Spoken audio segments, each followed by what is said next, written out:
होली की शॉपिंग से। तो भाई मैंने सोचा कि होली की शॉपिंग में तो कलर खरीदा जाता है और कुछ मुझे भगवान जी का ड्रेसेस लेना था। तो मैं चली गई थी मॉल। तो मॉल से मुझे डीआईवाई से मुझे लगा कि मुझे हर्बल कलर मिल जाएंगे। वैसे हम लोग होली बहुत कम खेलते हैं लेकिन फिर भी थोड़ा बहुत कलर तो लाना बनता है। तो मैंने सोचा वहाँ से ले आऊँगी तो मुझे हर्बल कलर शायद मिल जाएंगे। तो बस उसी के लिए पहले मैं कुछ और शॉप में चली गई, कुछ और देख रही थी, उसके बाद मैं आ गई थी अपने कलर लेने के लिए। तो बस मैं यहाँ यही चूज़ कर रही थी कि भाई मुझे है ना हर्बल कलर मिल जाए जो स्किन फ्रेंडली हो। तो उन्हीं को सर्च कर रही थी, देख रही थी ये वाला लूँ या ये वाला लूँ। तो विपुल और मैं ये डिस्कस कर रहे थे और ये लेने के बाद मैं चली गई थी इस्कॉन मंदिर जो अहमदाबाद और गांधीनगर के बीच में पड़ता है। तो वहाँ पर मुझे क्या था कि मैं सोच रही थी आज दर्शन भी कर लूँगी और साथ में ना मुझे लड्डू गोपाल जी के लिए ड्रेसेस चाहिए थे। तो उनको मैं हर त्यौहार पे नया ड्रेस पहनाती हूँ, तो मुझे मेरे पास अभी कोई ड्रेस था नहीं नया, तो वो मुझे चाहिए था। वैसे मैं हमेशा एक ड्रेस नया रखती हूँ। तो फिर मुझे उस ड्रेस के लिए लगा कि चलो मंदिर के दर्शन भी हो जाएंगे, वहाँ तो मुझे ये चीज़ मिल ही जाएगी और मार्केट का मुझे ज़्यादा आइडिया नहीं है कि मुझे कहाँ मिलेगी। तो हम लोग चले गए थे मंदिर।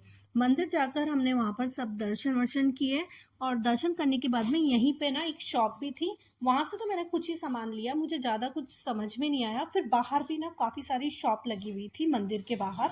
तो वहाँ से मैंने कुछ ड्रेसेस और मुकुट और जो भी भगवान जी की एसेसरीज होती है ना वो मैंने ले ली थी। और मुझे ना एक बहुत प्यारी सी ना एक खाट मिली। तो मैं, हालांकि मेरे लड्डू गोपाल जी के लिए जो बेड है वो मैंने खुद ने बनाया है, पर मेरा मन था कि मैं ये खाट भी ले लूँ, मुझे वो बहुत ज़्यादा क्यूट लग रही थी। तो फिर मैंने वो खाट भी परचेस कर ली। तो आज मेरा मेन जो मकसद था ना वहाँ जाने का वो था कि उनके लिए ड्रेस ले आऊँगी। तो बस वो सब खरीदा। उसके बाद क्या हुआ मेरे साथ, आज बहुत ज़्यादा बुरा हो गया कि हम जैसे ही वहाँ गाड़ी खड़ी करने के बाद में हम लोग अंदर जाके जो भी काम करना था, दर्शन करने थे, वो सब कुछ किया और शॉपिंग की। उसके बाद जैसे ही गाड़ी के पास आया और देखा कि स्टार्ट कर रहे हैं, उसमें से ऑयल लीक कर रहा है और इतना ज़्यादा पेट्रोल लीक कर रहा था कि समझ में नहीं आ रहा था क्या करें। और उसके बाद में वो स्टार्ट भी नहीं हो रही थी।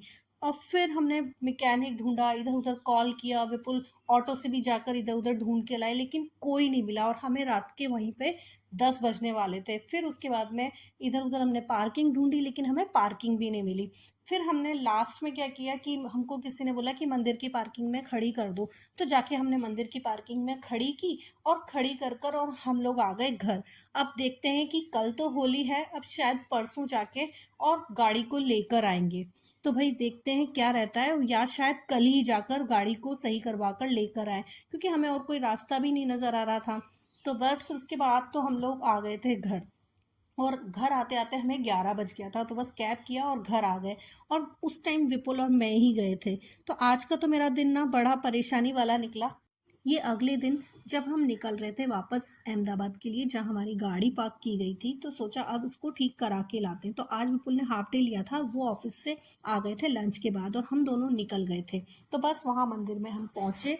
तो बस फिर उसके बाद में हम लोग जा रहे थे वहीं मंदिर जहाँ से हमें गाड़ी उठानी थी और मैकेनिक से सही करवानी थी। तो मैकेनिक को भी बुला लिया था कि हम लोग मंदिर पहुँच गए हैं और हम लोग भी पहुँच गए थे। तो बैक साइड में पार्किंग है मंदिर की, वहीं पे हमने कल रात को गाड़ी को पार्क कर दिया था। तो बस अब यहाँ से उठाकर और हमें ले जाना था इसे मैकेनिक के लिए। तो बस मैकेनिक आया उसके बाद और फिर वो लेकर गया। तो बस हम यहाँ पे उसी का वेट कर रहे थे और फिर ये उसकी शॉप पे, तो हमने पास में एक शॉप वाला था उसी को बुलाया था और उसके बाद में वो उसको ठीक कर रहा था। और उसने हमें बोला कि भाई यहाँ 2 से 3 घंटे लगेंगे, तो आप कहीं भी देख लीजिए, तो आप अपना टाइम पास कर लीजिए। तो फिर हमने सोचा कि कहाँ जाए, तो मॉल चले गए थे और वहीं पे फिर पास में एक रेस्टोरेंट था। तो विपुल बोल रहे थे यहाँ के आटा के मोमो बहुत फेमस हैं, तो चलो खा के आते हैं।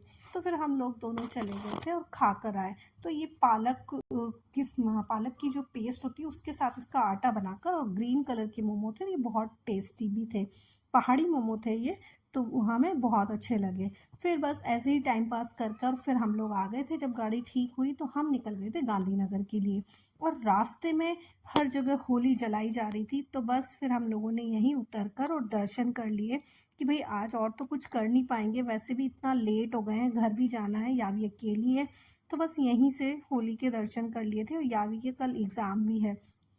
तो बस यहाँ पर थोड़ी देर रुके और देखा जो चहल पहल हो रही थी, हर जगह रास्ते में होली जलाई जा रही थी। और यहाँ पर तो शाम को ही होली जला दी थी। पर राजस्थान में हम लोग सुन रहे थे घर पे कि सब लोग बोल रहे थे रात को लेट होली जलाई जाएगी। पर यहाँ अहमदाबाद और गांधीनगर दोनों में शाम को होली जला दी गई थी और हर चौराहे पे होली जल रही थी। तो देखकर बहुत अच्छा लग रहा था। बहुत ज़्यादा भीड़ थी आज मार्केट में। फिर हमें निकलना था घर के लिए क्योंकि दोपहर से हम लोग बाहर थे। यावी भी स्कूल से घर आ चुकी थी तो उससे हमारी बात हो गई थी। तो फिर उसके बाद में उसका भी फ़ोन आ रहा था कि आप कब तक आओगे, तो हमने उससे बोला था कि थोड़ी देर में आने वाले हैं। तो बस आज का मेरा दिन यही था। सबको हैप्पी होली। मिलते हैं नेक्स्ट व्लॉग में। Thank you for watching. Bye bye.